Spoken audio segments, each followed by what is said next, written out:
Alright, so we're going to start off by using our Q-tips to add 3 white dollops of paint to our canvas. And if you haven't noticed, I am double timing this video. I figured that a 1 hour long video would be pretty tedious to watch, but yeah, I'm not really painting this fast, so don't worry if it's taking you a little longer. Also add 3 yellow drops on top, and then you're going to use your foam brush to do some wide sweeping strokes all across your canvas. Next up, we will be adding some orange dots on top of those. And feel free to be pretty liberal with your paint, because once you spread it across the canvas, it goes quickly, and the more paint you use, the easier it is to blend. However, you don't want to use too much, because if you use too much, of course, it'll take forever to dry, and then it will be hard to do the rest of the painting. Go ahead and add 3 red dots on top of your orange dots. And then next up, I combined the blue and the red to make purple, so I put purple dots on top of the red dots.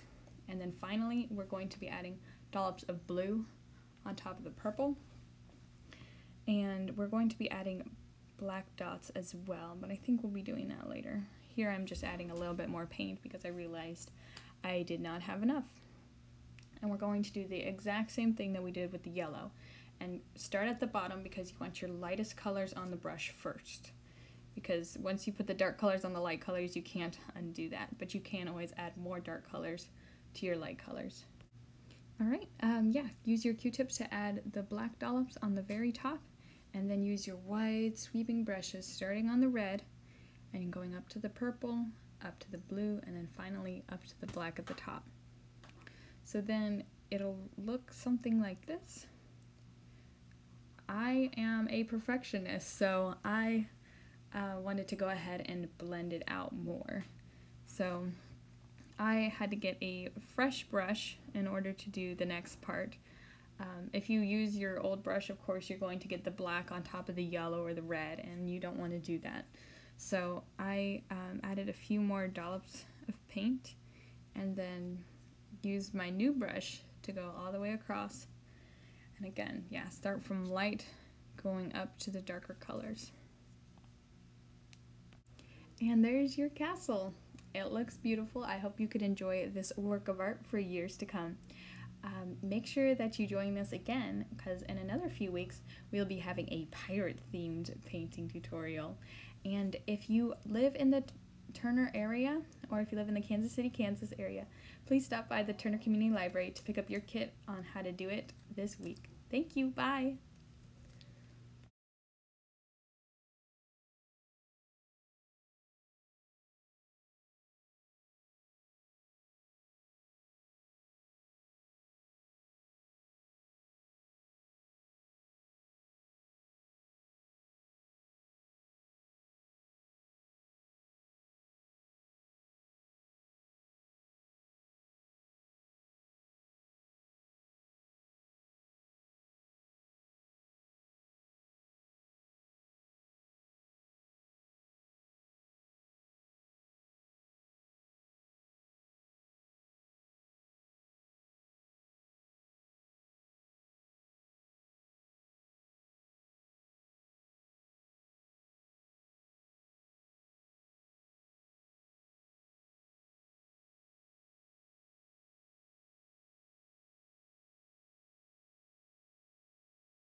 Once you got your sunset looking just how you want it to, you're going to grab your blue and your white paint.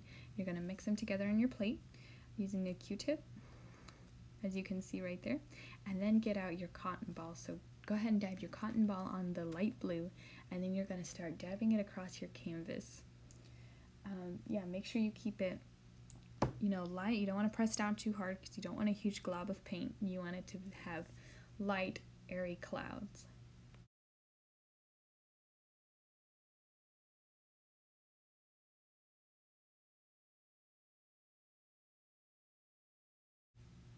Now I'm going to add some darker clouds to go underneath. I'm using more blue as opposed to the half and half I used before. And yeah, do the same process. Grab your cotton ball, dab it in the paint, and then just dab it across your sky. I usually prefer to do the dark clouds first and then lighter clouds on top of them. But I wanted to do the lighter clouds earlier just so I could kind of have an idea of where I wanted my clouds to go.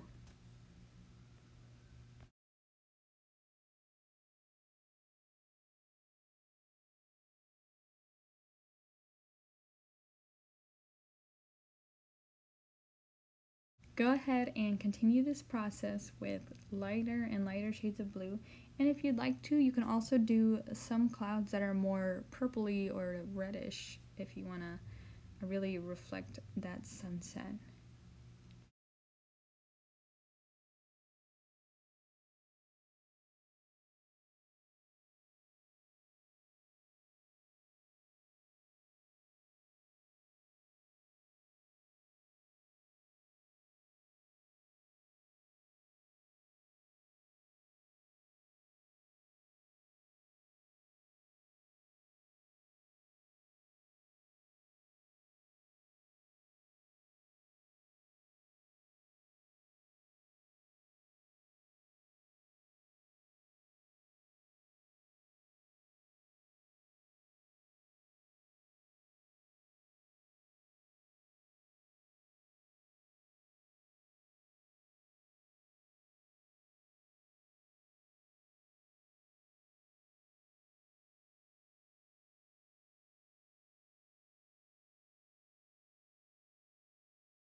We'll be using our black paint to do the silhouette of the ground. So go ahead and do a nice wide brush stroke across the bottom of your canvas. I like to get a good amount of paint on my brush so that it's a strong definitive stroke. But don't worry if you run out of paint like I did. You can see it's a little bit faded, but you can always go back and add in a little bit more paint. So I'm doing my ground pretty low at first, but as you can see, I'm going to start building it up a little bit more. I want my castle to be a little bit on a hill, whereas I'm not focusing on the left at all because that's where the mountains are going to go, and so they're going to be covered up anyways. So once you do the line, just go ahead and fill it in with some solid black paint, and it's okay if you feel like you're covering up most of your white because that's just perfect. That makes it look like the sun is really setting on your kingdom. Alright, so we're going to be using our black paint and our small brush to start painting our castle. I know this is a little scary to start, but trust me, you can do it. So I really liked the way palaces look in Asia, so I definitely incorporated that into my piece. And I made the corners of the roofs turn up. That is rumored to keep the evil spirits at bay. And I would make little roofs, and when you're painting your castle, you're just going to add all these little towers at the top. It's kind of inspired by the Disney castle silhouette. And then if you add in a corner roof and then have the edges of your roof turning up. That'll give a really nice look. And then I also added like a little balcony kind of on every single tower that I did. It was a nice touch that made it look a lot more official. And then on the very top of every tower, I ended up doing a flag, but I think I added those all in at the end just because it was easiest to get that hand motion in. The flags I made look like the end of a musical note. So that was a lot easier to do.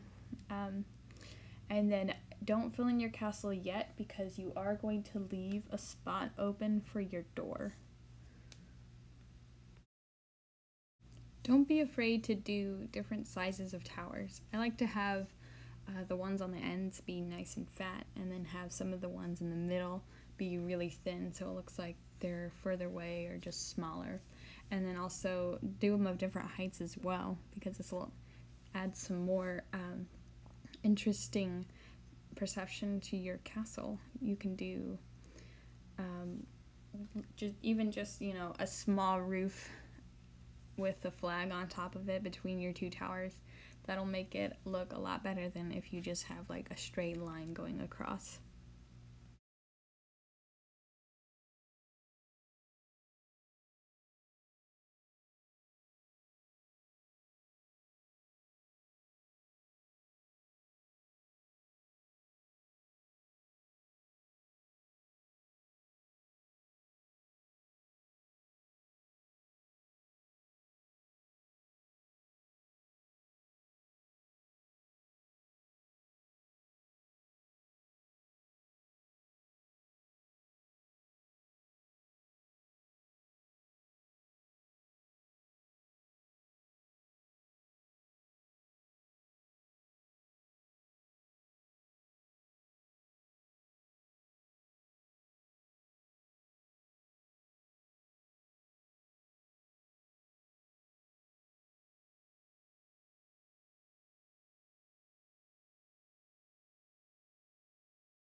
When you start to paint your door, go ahead and make it a little bigger than you think you're going to need because that way you can always bring the black paint in.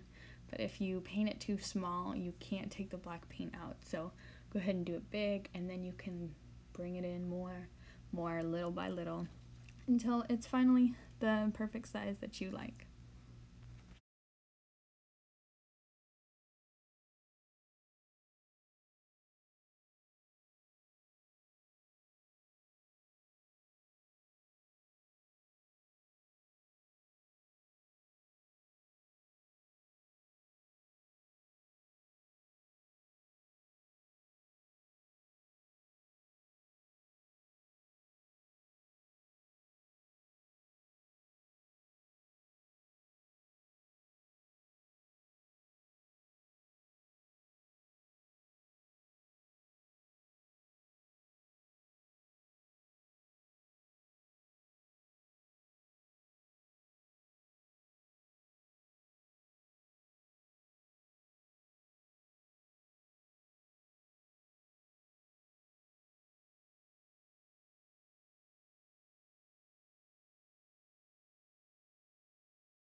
So your castle is looking great and it is time to start on your mountains in the distance.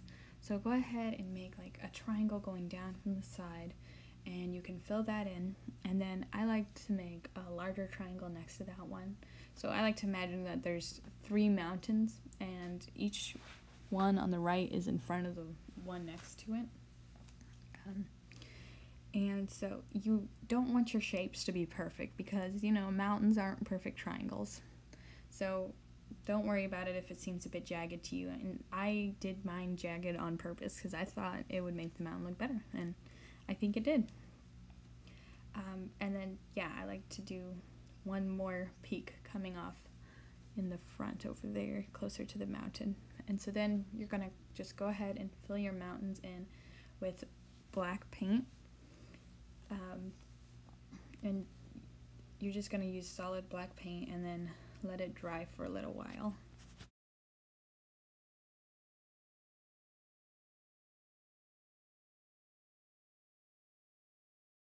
While I was waiting for my mountains to dry, I decided to touch up my clouds a little bit more. I put on some white paint onto my paper plate, dabbed my cotton ball onto it, and then just started dabbing it onto my clouds again, especially the top parts of the clouds.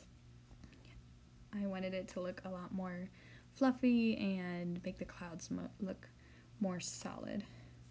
So I think that helped.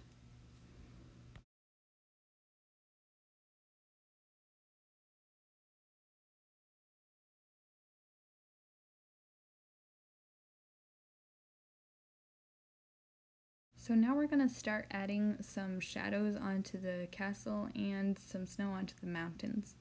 So in order to do this, I am mixing some of the black with some of the white. We don't want to use just plain white because I feel like that would be way too much of a shine, and I just want it to be like the light is just kind of bouncing off the castle.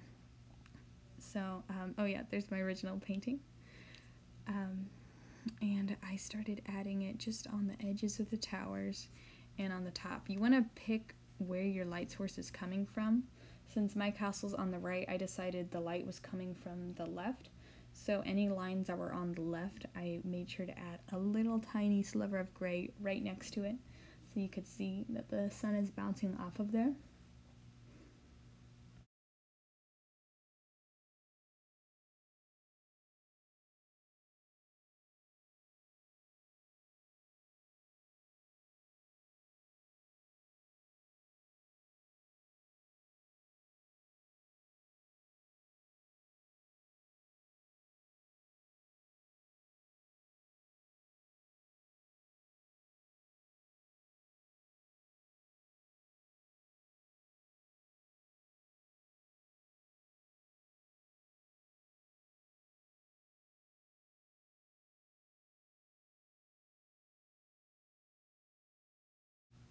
And now I'm going to be adding some more crags onto the mountain.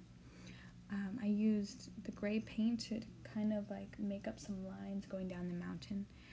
Remember, you want to decide which mountain is in front and then stick with that. So I decided the mountain on the far right was in front. And so when I have lines going down the far right mountain, it's going to go all the way down in front of the other one. And so for the first one, this is just kind of preliminary just to see like where you're going to put your snow later. So I just did, very light dabs going like straight down onto it to add those crags. And then I went back in with a lighter shade of gray to represent snow. And then I finally went back in with white for the parts that were like really snowy, like an avalanche is about to start there.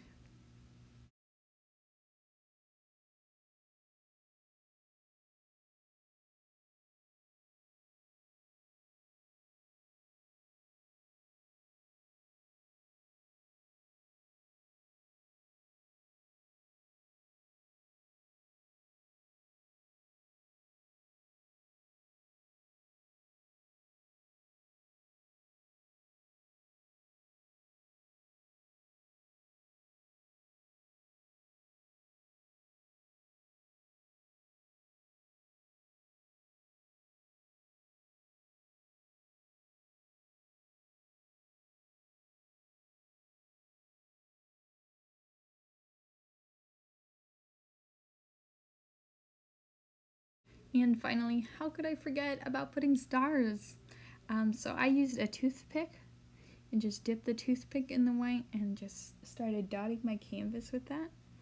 You don't want to press your toothpick too hard or you will pierce through your canvas, but I did like how the dots looked. Also, if you have a toothbrush, honestly, toothbrushes do this really well. You just put some paint on the toothbrush and then flick the toothbrush onto the canvas, and it makes your stars look very varied, and you'll also get like really tiny flicks that look like really tiny stars, and so that's a really beautiful effect. I did not have a toothbrush, so I just used my other paintbrush, and I flicked that onto my canvas. As you can see, I had one part that got like a little bit too much paint. I didn't like that streak of white, so I went back and covered it up with a Q-tip. I just grabbed some purple, some blue paint, and some black paint and just kind of scribbled over it real fast.